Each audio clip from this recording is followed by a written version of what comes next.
Martin from the Philippines. We're here in Real Talk Lifeline. Welcome to Podcast Meditations, and you are here with Can't Hurt Me by David Goggins. Welcome to Episode 8, and join me as I read this book for the first time and share the best lines, the best lessons that hit me to the core, hit me to the soul.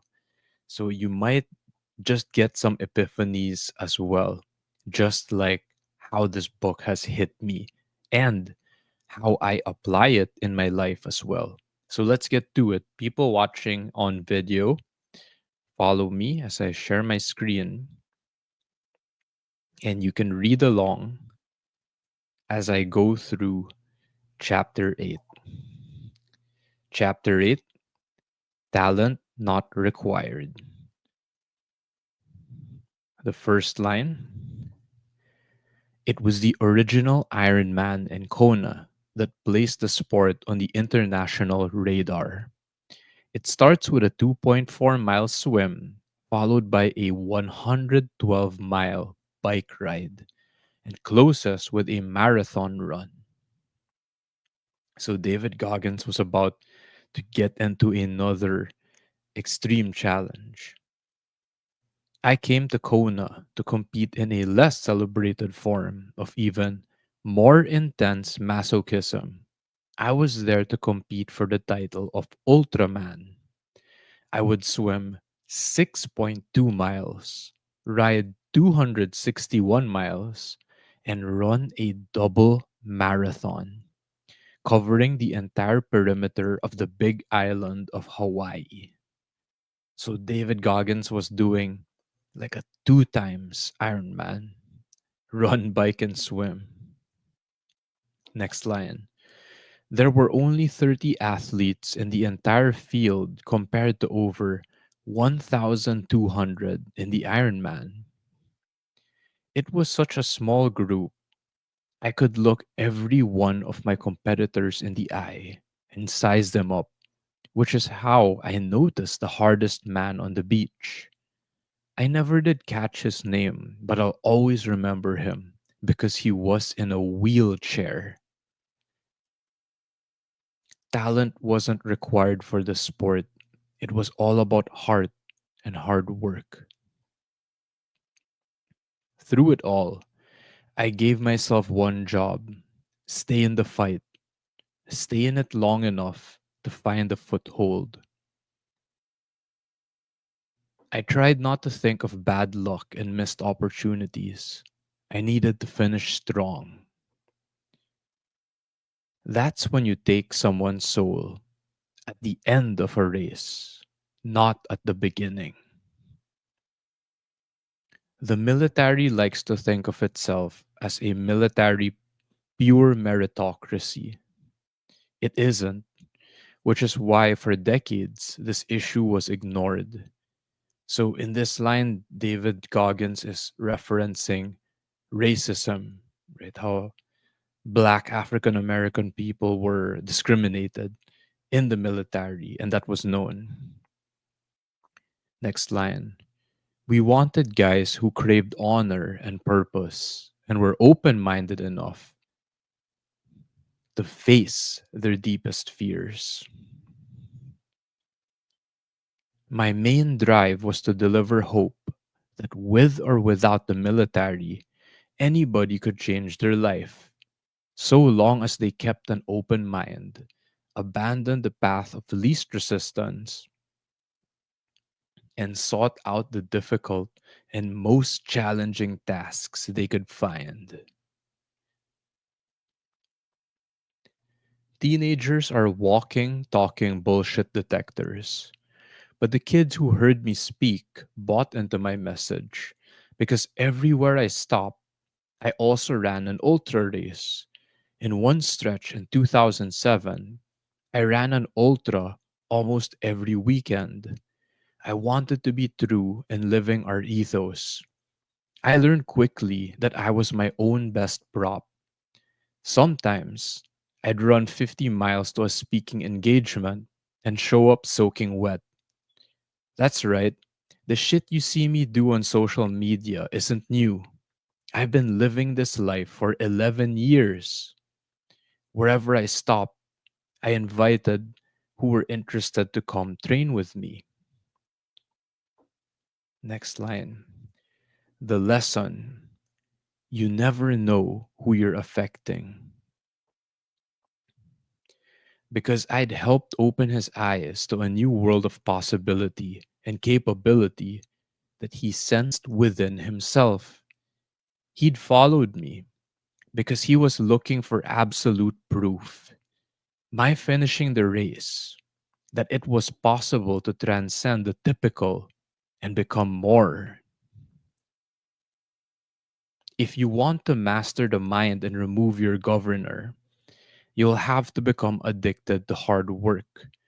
So David Goggins calls the governor, it's like a speed limiter of a car. So our mind also has a governor or a limiter. So in order to overcome it, then do this.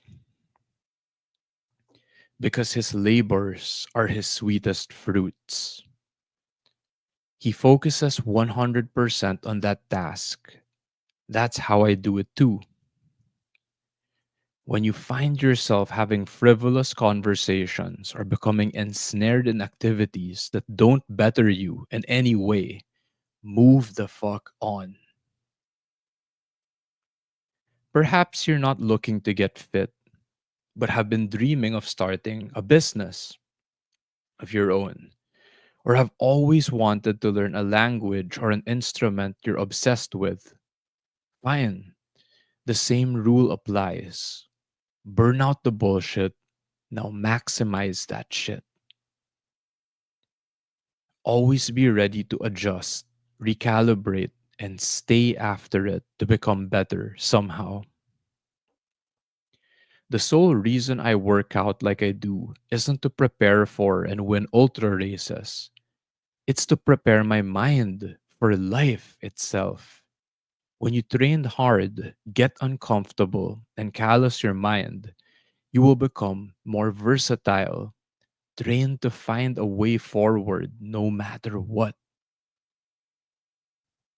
I was tempted to feel sorry for myself, but I'd been training for life, not ultra races, and I refused to hang my head.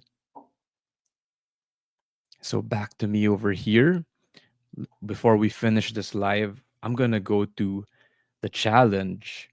So challenge number 8 for this episode. Challenge number 8. Schedule it in. It's time to compartmentalize your day. Too many of us have become multitaskers, and that's created a nation of half asses. This will be a 3-week challenge. During week 1, go about your normal schedule, but take notes. When do you work? Are you working nonstop or checking your phone? The moment app will tell you. How long are your meal breaks? When do you exercise, watch TV, or chat to friends? How long is your commute? Are you driving? I want you to get super detailed and document it all with timestamps. This will be your baseline, and you'll find plenty of fat to trim. Most people waste 4 to 5 hours on a given day, and if you can learn to identify and utilize it, you'll be on your way toward increased productivity. In week 2, build an optimal schedule. Lock everything into place in 15 to 30-minute blocks. Some tasks will take multiple blocks or entire days. Fine. When you work, only work on one thing at a time. Think about the task in front of you and pursue it relentlessly. When it comes time for the next task on your schedule, place that first one aside and apply the same focus.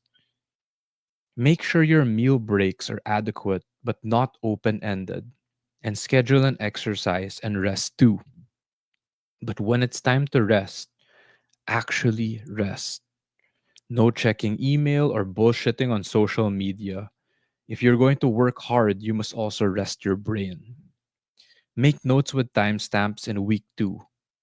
You may still find some residual dead space. By week 3, you should have a working schedule that maximizes your effort without sacrificing sleep. Post photos of your schedule with the hashtags hashtag can't hurt me, hashtag talent not required. So, for this one, to end the episode, the only thing I can do and the only thing I have control of is myself. So, I will share, lead by example. So, I started this today, and it is February 22, 2025. It's a Saturday. So, I started with Saturday over here. So, let me remove the sheet which I'm working on. Again, longhand, wrote it down on paper, started Monday all the way to Sunday. Now I'm here starting with Saturday. Started with midnight. I ate a late dinner because I went walking from like 10:30 to midnight, evening walk. So my dinner was around 1 a.m., 2 a.m. So I was reviewing the challenge number 8 before I went live. Right now it's 8:01 a.m. right now on a Saturday. So I did that around 2, 3 a.m. I started documenting this. Started doing challenge number 8 with day 1, and then took a shit the toilet 4 a.m. Did a workout 4:25 a.m. to 5:17 a.m. I took a cold shower 6:45 a.m. and now I went live. It's 8 a.m. So why am I sharing it this way? And if you don't know where to start with the day 1. Why and what it feels like. It feels like I'm doing, in David Goggins' term, it's like a live autopsy. So it's like I'm analyzing my life. I'm doing surgery on my brain, or I feel like I'm a CSI, like doing forensics on my own life while I'm alive. So it's very new to me. This is the first time I'm doing this, but it will reveal a lot about what I do in a day. And the more you take it seriously, the more interesting things you can find and the more you can change in your life in a good way. So thank you. I love you. I'm curious to see your challenge number 8, and I will see you on the next episode.